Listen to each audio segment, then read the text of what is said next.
2025 അവസാന ദിവസത്തേക്ക് നാം വന്നെത്തിയിരിക്കുകയാണ്.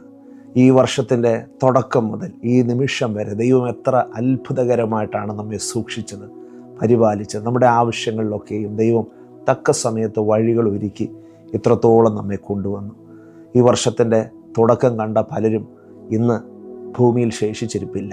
എന്നാൽ ദൈവം നമ്മെ ഈ ഭൂമിയിൽ വീണ്ടും ആയുസ്സോടെ, ആരോഗ്യത്തോടെ, ബലത്തോടെ നിർത്തിയിരിക്കുന്നത് ദൈവത്തിന് നമ്മെക്കുറിച്ച് ചില പദ്ധതികൾ ഉള്ളതുകൊണ്ടാണെന്ന് മറന്നു പോകരുത്. ഈ വർഷത്തിൻ്റെ ആരംഭത്തിൽ ദൈവം പറഞ്ഞ ആലോചനകൾ ദൈവം പലതും നമ്മുടെ ജീവിതത്തിൽ നിവർത്തീകരിച്ചു അല്ലേ.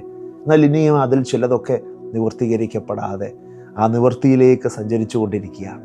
എന്നാൽ ഭാരപ്പെടേണ്ട. ഒരു പുതുവർഷം ദൈവം നമ്മുടെ മുമ്പിൽ ഒരുക്കി തരുന്നത് ദൈവത്തിൻ്റെ പദ്ധതികൾ നമ്മുടെ മുമ്പിൽ നിവർത്തിച്ച് കാണുവാനാണ്.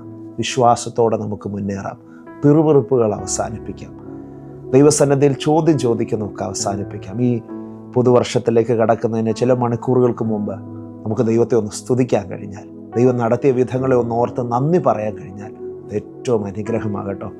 അതിനായിട്ട് ദൈവം നിങ്ങളെ സഹായിക്കട്ടെ എന്ന് പ്രാർത്ഥിക്കുന്നു. ഞാൻ ഇന്ന് പ്രഭാതത്തിൽ വായിച്ചത് ലൂക്കോസിൻ്റെ സുവിശേഷം 17-ാമത്തെ അധ്യായമാണ്. അവിടെ 10 കുഷ്ഠരോഗികളെ യേശു സൗഖ്യമാക്കുന്നൊരു ചിത്രം കാണാനായിട്ട് കഴിയും. അവർ 10 പേരും സൗഖ്യം പ്രാപിച്ചു. എന്നാൽ 15-16 വാക്യങ്ങൾ വായിക്കുമ്പോൾ അവിടെ കാണുന്നത് അതിൽ ഒരുവൻ യേശുവിൻ്റെ അടുക്കൽ മടങ്ങി വന്നു. എന്തിനാണെന്നറിയാമോ? നന്ദി പറയാനായിട്ട്. യേശുവിനെ അത് അത്ഭുതപ്പെടുത്തി. നമുക്ക് പ്രിയമുള്ളവരെ, ജീവിതത്തിൽ ദൈവം ചെയ്ത നന്മകളും ഉപകാരങ്ങളും അതൊരു മനുഷ്യർക്കല്ല, എല്ലാവർക്കും വേണ്ടി ദൈവം ഒരുക്കി കൊടുത്തിട്ടുണ്ട്. വചനം പറയുന്നു, ദുഷ്ടനും നീതിമാനും ദൈവം ഒരുപോലെ മഞ്ഞും മഴയും പെയ്ക്കുമെന്ന്.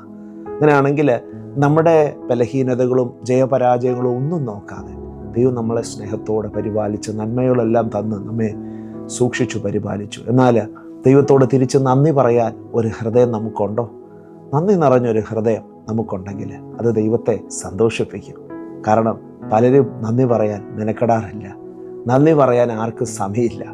എന്തിനു പറയുന്നു? പരസ്പരം വ്യക്തിബന്ധങ്ങളിൽ പോലും ഒരു നന്ദി പറച്ചിൽ ഇന്നതൊന്നും ഇല്ലാതെ വന്നിരിക്കുക. എന്നാൽ ഒരു നിമിഷം ദൈവത്തോട് നമുക്കൊന്ന് നന്ദി പറയാം. ദൈവമേ, എല്ലാത്തിനുമായിട്ട് നന്ദി. ദൈവസന്നിധി നന്ദി പറയാൻ മടിക്കരുത് കേട്ടോ. ഇന്ന് അല്പനിമിഷം ദൈവത്തെ ഒന്ന് നന്ദിയോടെ സ്തുതിക്കാൻ ഈ സന്ദേശം കാരണമായി തീരട്ടെ എന്ന് ഞാൻ പ്രാർത്ഥിക്കുന്നു. നമുക്ക് മടങ്ങി ദൈവസന്നിധിയിലേക്ക് വരാം.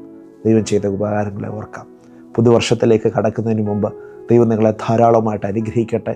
ഇന്നത്തെ ദിവസം നിങ്ങൾക്കൊരു അനുഗ്രഹത്തിൻ്റെ ദിവസമായി തീരട്ടെ എന്ന് ഞാൻ പ്രാർത്ഥിക്കുന്നു. പുതുവർഷം അത്ഭുതത്തിൻ്റെ വർഷമാണ്. God bless you. ദൈവം നിങ്ങളെ ധാരാളമായിട്ട് അനുഗ്രഹിക്കട്ടെ. നാളെ നമുക്ക് വീണ്ടും കാണാം.